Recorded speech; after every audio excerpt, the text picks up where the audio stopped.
Wi-Fi jam එකක් කොහොමද ඔයාගේ ෆෝන් එකේ කනෙක්ෂන් එක නැති කරලා දාන්නේ?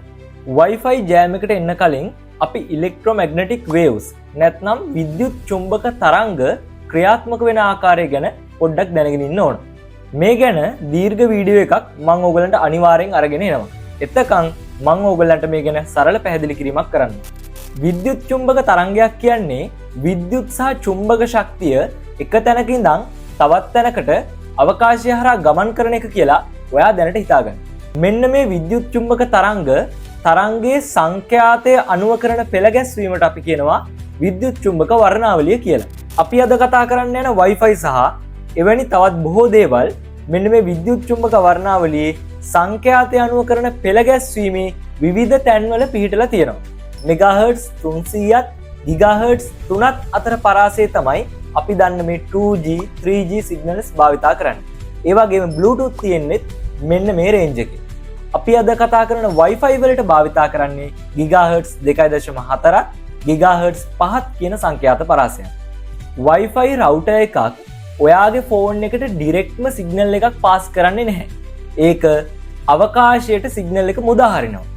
ඔයා හිතන්න ඔයා දැන් ඉන්නේ කිහිප දෙනෙක් ඉන්න මීටින් එකක. මේ මීටින් එකේදී එක්කෙනෙක්ට ඕන ඔයාට විතරක් තොරතුරක් දෙන්න. හැබැයි ඒ වගේ වෙලාවට ඒ කෙනා මීටින් එකේදී නැගිටලා කියන හැම දෙයක්ම ඉන්න අනිත් අයටත් ඇහෙනවා. Wi-Fi router එකකින් සිග්නල් යන්නේත් අන්න ඒ වගේ. එතකොට ඒ කෙනා කතා කරන්නේ ඔයාට විතරක් තේරෙන භාෂාවකින් වුණොත් ඒක අනිත් අයට ඇහුණත් ඒක තේරුම් ගන්න පුළුවන් ඉන්නේ ඔයාට විතරයි. Wi-Fi router එකත් ඔයාගේ ෆෝන් එකේ තියෙන receiver එකත් අතර වෙන්නේ මෙන්න මේ වගේම වැඩක්. හරි. දැන් අපි බලමු කොහොමද ජෑම එකක් වැඩ කරන්නේ කියලා. ජෑම එකකට බෑ ඔයාට එන සිග්නල් ටික බ්ලොක් කරලා දාන්න. ඒ කියන්නේ ඔයාට එන සිග්නල් නවත්තන්න ජෑම එකකට බෑ. Wi-Fi ජෑම එකකින් කරන්නේ ඒ ෆ්‍රීකවන්සි එකෙන්ම නොයිස් එකක් ඇති කරනවා ඉතා විශාල ශක්තියකුත් එක්ක. ඒක හරියට මෙන්න මේ වගේ. ඔයා මීටින් එකකදී කවුරු හරි කියන දෙයක් අහගෙන ඉන්නවා. අහල පහල ඉන්න කෙනෙක් මහා හයියෙන් කෑ ගහනවා. ඒ මීටින් එකේදී කතා කරන කෙනා කතා කරන එක නවතින්නෙත් නැහැ. එයා අහගෙන ඉන්න එක නවතින්නෙත් නැහැ. හැබැයි ඔයාට නිවැරදි දත්තයක් ඔය කනට ලැබෙන්නේ නැහැ. අන්න ඒ වගේ වැඩක් තමයි මෙන්න මේ Wi-Fi jam එකකින් වෙන්නේ.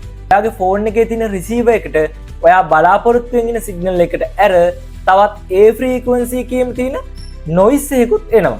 එතකොට ෆෝන් එකට අඳුර ගන්න බෑ මොකද්ද හරි දත්තේ කියලා. ඉතින් ඒ වගේ වෙලාවට තමයි අපි මේ Wi-Fi jam වෙනවා කියලා කියන්නේ.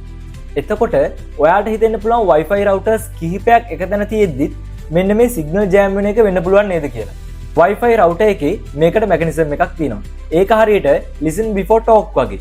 ඔයා කතා කරන්නේ කවුරු හරි කතා කරන්නේ නැත්නම් විතරයි. අපි අර කලින් මීටින් එකටම ගියොත් මීටින් එකේ එක්කෙනෙක් කතා කරද්දී අපි කවුරුත් කතා කරන්න උත්සාහ කරන්නේ නැහැ. එයා කතා කරලා ඉවරුනහම තමයි අනිත් කෙනා කතා කරන්න උත්සාහ කරන්නේ. මේ Wi-Fi router වැඩ කරන්නේ අන්න ඒ වගේ. Wi-Fi router එකක් සිග්නල් එකක් එමිට් කරන්න කලින් ඒ ෆ්‍රීකවන්සි එකේ ඒ channel එකේම තවත් සිග්නල් එකක් තියෙනවා නම් Wi-Fi සිග්නල් එකක් එමිට් කරන්නේ නැහැ. මේ channel එකක් කියන්නේ හරියට sub frequency එකක් වගේ.